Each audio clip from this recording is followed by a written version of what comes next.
First, Mike, welcome you, man, to the city of Louisville. This your first time in Louisville? I think I drove through here in '64 before. Yeah, first time. Yeah, I drove through. So it might be my city, second time. Second time. We welcome you to the city. Appreciate you coming through. You got it. Man, I want to start. Look, I want to do this interview a little different because you're a person that seems to get some backlash from certain folks, right? And at times, and we think the backlash is unjustified.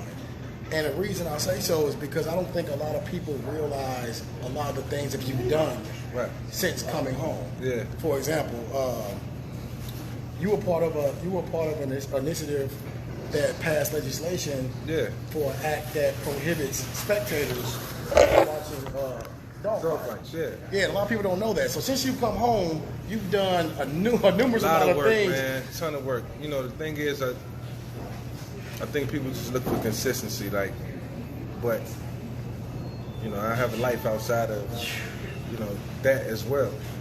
Right. But you know, when I first came home, I felt like I just hammered it. I went hard, man. I wanted to show people that I was different, and you know, I think it showed up. So we still support numerous causes. We still give money back, but I try not to do it and always try to make a circus out of it. You know what I'm saying? It's not all.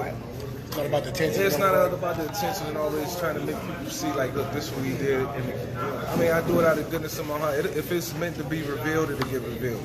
Okay, well, let me tell you things that I've seen that I've revealed that I think people don't know. Yeah. We start with when you were in Philly.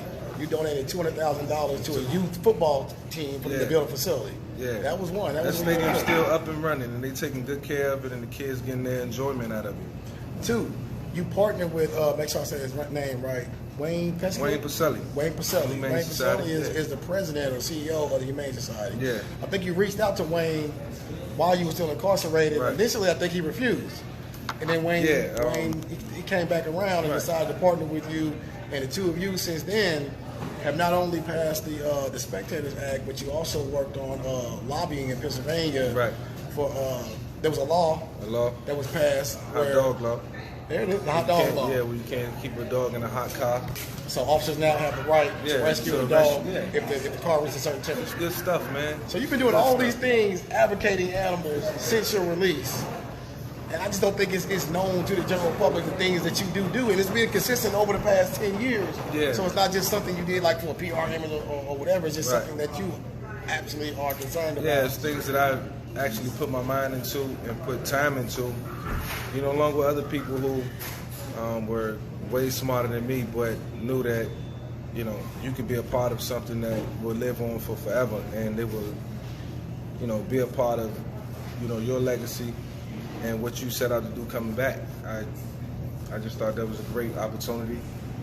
We pushed forward, we got it, and that's special in its own right. So those are accomplishments that can never be taken away from me. I think people just gotta read more into it.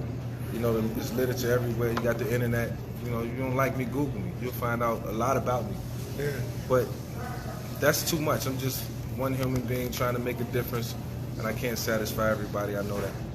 Another thing that speaks to your character is that when the dog fighting conviction happened, I think you did, 20 months? Yeah. Did 20 months, and with that came some financial restraints. So there was a bankruptcy situation that happened out of that, right? After you came out from prison, you had an option. You took the Chapter 11. You repaid $17.4 million to all your creditors instead of stiffing the creditors. And I read that you said that you didn't want to stiff any of those creditors that you owed money to, so you worked hard to pay them back. I actually ahead of schedule. Yeah.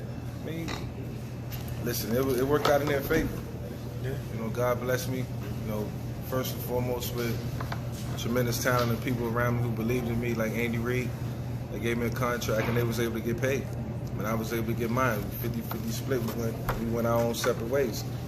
So, you know, that was just the good coming back. You know, the decision I made not to stiff them paid off for me, paid off for them. And even in the long run, you know, you can be derailed in so many ways. And, you know, I just feel like, you know, karma is always going to be there waiting for you. So, you know, that set into, you know, that played a factor in my decision making for sure.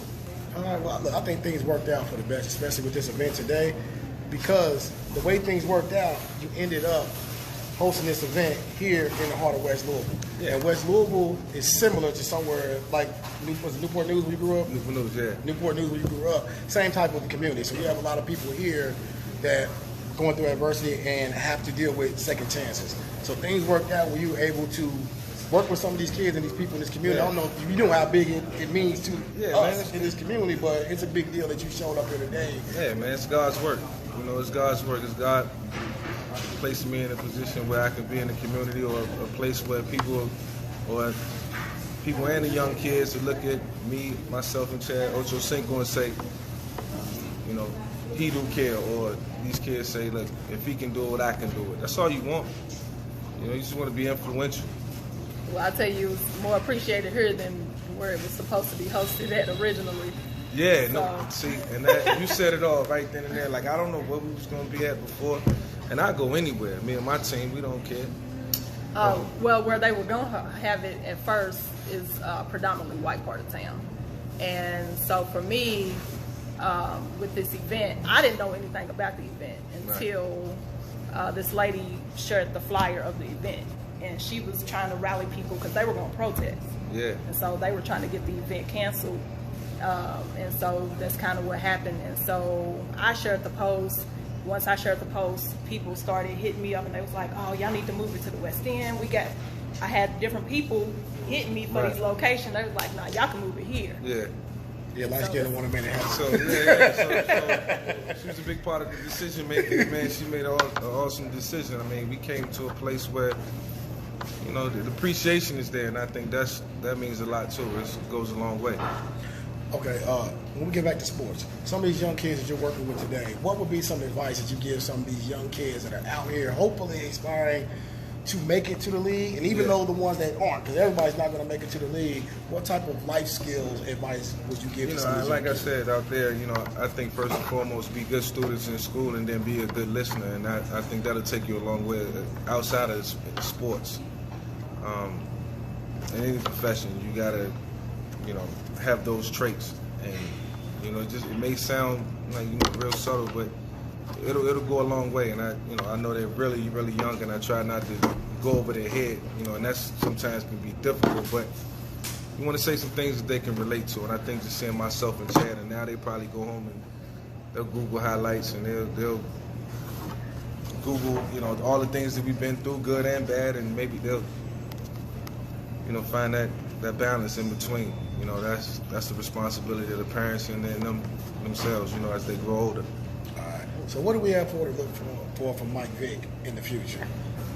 Man, I just look forward to continue to, you know, do my job as an analyst, man. Continue to do great work in the community. Continue to put football camps on like this because we see how it influenced the kids. And, you know, just stay positive, man. I got 4 kids to raise. I got a son that's 1 year old. And he'll be playing ball one day. And I got one that wants to be an actor, and one who's a flag football quarterback, a female, my oldest daughter, and one who's just like all into books, and 4 different personalities and 4 different life stages where I got to coach. You know, I'm a leader in the household, and I'll always be that. So I take pride in that, and you know, take pride in what I do on a day-to-day basis. Look, you seem like a pretty open dude, man, because actually, for the people that are watching this on live, we're actually sitting in St. Stephen's Family Life Center. We're sitting in the cafe area, and I asked Mike if he wanted to go in the back in a private lounge for the interview. He's like, nah, I'm good right here. So he's sitting I want to be around people, man. I spend a lot of time locked up by myself, man. I don't want to be around. I want to be around people, man. I was begging to come out, man. Let me out, man. We gotta wrap it up. We gotta wrap it up, baby. wrap it up there. Solitary. Tell people you out here, you can't. Man, came out to Kentucky, man. It's a great crowd out there, man. Shout out to all the parents, and man, shout out to my team to put this together.